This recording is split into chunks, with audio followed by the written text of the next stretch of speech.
దేశం ఏ రకంగా ముందుకెళ్ళాలి,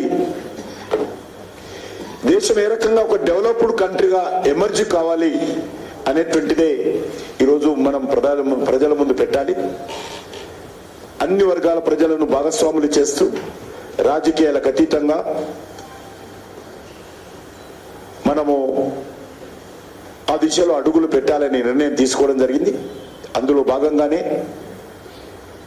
2047లో భారతదేశం ఒక అభివృద్ధి చెందిన దేశంగా ఎదగాలంటే మా ఎన్నికల ప్రణాళికలు ఏం పెట్టాలి, బీజేపీ ఎన్నికల ప్రణాళిక మీ సలహాలేంటి, మీ సూచనలేంటి, ఒక అవినీతి రహితమైనటువంటి ప్రభుత్వం ఉండాలి, నిస్వార్థంగా సేవ చేసేటువంటి నాయకత్వం ఉండాలి,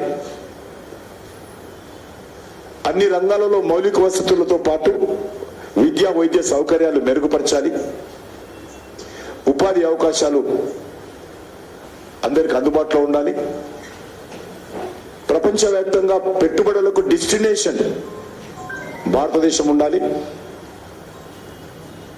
విద్యను అభ్యసించడానికి బెస్ట్ డెస్టినేషన్ భారత్ ఉండాలి ప్రపంచానికి. మనం విదేశాలకు ఉద్యోగాల కోసమో విద్య కోసమో మనం వెళ్ళొద్దు. 2047లో విద్య కోసం కానీ, ఉపాధి కోసం కానీ, పెట్టుబడుల కోసం కానీ ప్రపంచానికే భారతదేశం డెస్టినేషన్గా ఉండాలి. దానికి సలహాలు దేశ ప్రజల నుంచి తీసుకోవాలని పార్టీ నిర్ణయించింది. అందుకే వచ్చే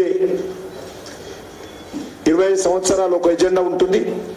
వచ్చే 5 సంవత్సరాలు కూడా నరేంద్ర మోడీ గారి ప్రభుత్వం అధికారంలో రాబోతుంది కాబట్టి దానికి సంబంధించిన ఎజెండా కూడా కొంతమంది నిర్ణయం తీసుకోవడం జరిగింది. 4 అంశాలు జ్ఞాన్, GYAN, ఈ 4 అక్షరాలతో జ్ఞాన్ అనేటువంటి అక్షరాలతో మా ఎజెండా ఉండబోతుంది. జి అంటే గరీబ్ కళ్యాణ్, పేదల సంక్షేమం. వై అంటే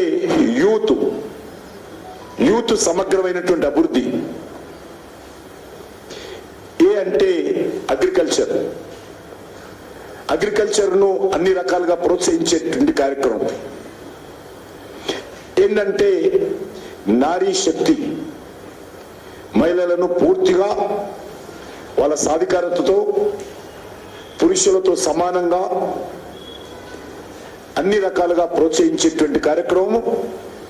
ఈ 5 సంవత్సరాల్లో, రానున్నటువంటి 5 సంవత్సరాల్లో ఈ 4 ఎజెండాలతో ప్రభుత్వం వెళ్తుంది. దీనిపైన కూడా ప్రజల సలహాలు తీసుకోబోతున్నాయి. జ్ఞాన్ పేరు మీద కూడా సలహాలు ఏం చేయాలి, మేము మా లక్ష్యం ఇది.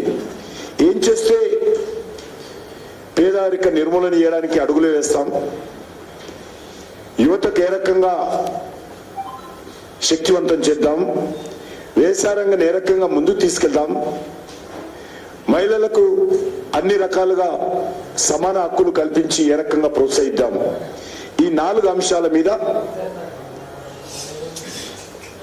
వచ్చే 5 సంవత్సరాలకు ఒక ప్రత్యేకమైనటువంటి మేనిఫెస్టో ఇప్పుడు పెడతాం.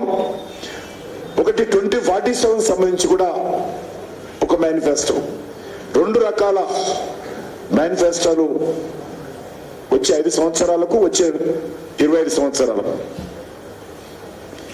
ఈ 5 సంవత్సరాల్లో మా కమిట్మెంట్ ఈ చెప్పినటువంటి 4 వర్గాలకు సంపూర్ణమైనటువంటి సాధికారత కల్పించే దిశలో ఈ వర్గాలకు ముందు తీసుకెళ్తాం. ఈ వర్గాలను, ఈ 4 వర్గాలను కూడా దేశ అభివృద్ధిలో పూర్తి స్థాయిలో భాగస్వాములు చేస్తాం.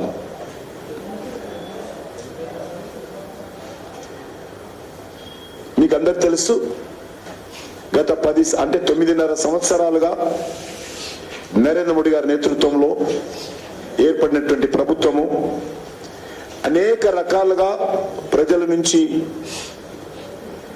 సోషల్ మీడియా ద్వారా కావచ్చు, గవర్నమెంట్ ఏజెన్సీల ద్వారా కావచ్చు, అనేక రకాల సమాచారాన్ని సేకరించాము, ప్రజాభిప్రాయాన్ని సమీకరించాము.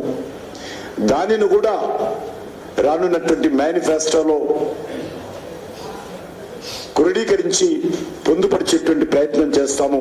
ఆ దిశలోనే మా ప్రభుత్వము మన్ కీ బాత్ పేరు మీద కానీ లేక అనేక కార్యక్రమాలు కానీ ఈవెన్ పీపుల్స్ పద్మ అవార్డ్స్ ఇవ్వడంలో కూడా రాజకీయ నాయకులు ఎన్నికైనటువంటి ప్రజాప్రతినిధులు వాళ్ళ సలహాలు కాకుండా ప్రజల సలహాలతో పద్మ అవార్డ్స్ ఇస్తున్నాం. కాబట్టి రేపు మా మేనిఫెస్టో కూడా అదే విధంగా ఉండాలి. మీకు తెలుసు పద్మ అవార్డ్స్ అంటే చిత్తకింది సుదర్శనో, వనం రామయ్యో, లేకపోతే ఈ రకంగా దరఖాస్తులు పెట్టుకోకుండా ప్రజల నుంచి అభిప్రాయాలను తీసుకొని పీపుల్స్ పద్మ పేరుతో మా అద్భుతంగా ఈరోజు అవార్డ్స్ ఇస్తే ప్రపంచమంతా నివ్వరపోతా ఉంది. ఏ దేశంలో కూడా ఈ రకమైనటువంటి అవార్డ్స్ ఆ దేశంలో ఉన్నటువంటి కమర్షియల్ యాక్టివిటీతో సంబంధం లేకుండా సేవా భావనతో పూర్తి అంకిత భావంతో చేస్తున్నటువంటి వాళ్ళకి అవార్డ్స్ ఇస్తున్న విషయం మీకు అందరూ తెలుసు. కాబట్టి ఒక ఎగ్జాంపుల్ చెప్తా ఉన్నాను, ఏ రకంగా ప్రజాభిప్రాయాన్ని క్రోడీకరించి మా ప్రభుత్వం ముందుకు అడుగులు వేస్తుందో చెప్పడానికి ఒక ఉదాహరణ తీసుకున్నాను. ఈవెన్ మన్ కీ బాత్ లో కూడా ప్రధానమంత్రి గారు చెప్పేటువంటి ప్రతి అంశం కూడా ప్రజల నుంచి వచ్చినటువంటి అభిప్రాయాన్ని ఆయన తన ద్వారా దేశ ప్రజల ముందు పెడతా ఉన్నారు. అదేవిధంగా అందుకే మీకు అందరికీ మనవి చేస్తున్నాను, ప్రధానమంత్రి గారు మా పార్టీ ఎజెండా కూడా ఉంది, సబ్కా సాత్ సబ్కా వికాస్ సబ్కా విశ్వాస్. అంటే అన్ని వర్గాలతో కలిసి ముందుకెళ్తాం, అన్ని వర్గాల సమగ్రమైన అభివృద్ధి కృషి చేస్తాం, అన్ని వర్గాల ప్రజల యొక్క విశ్వాసాన్ని చొరగొంటాం. దానితో పాటు సబ్కా ప్రయాస్, అందరిని కూడా భాగస్వాములు చేస్తాం. ప్రభుత్వం చేస్తుంది అని కాదు, ప్రభుత్వంతో పాటు మనం కూడా కలిసి నడుద్దాం, అదే సబ్కా ప్రయాస్. ఇది ఒక నినాదం కాదు, దీన్ని కార్యరూపంలో నరేంద్ర మోడీ గారి ప్రభుత్వం అమలు చేస్తున్న విషయం మనం చూస్తా ఉన్నాం. అందుకే ప్రధానమంత్రిని దేశ ప్రజలందరూ మా ప్రధానమంత్రి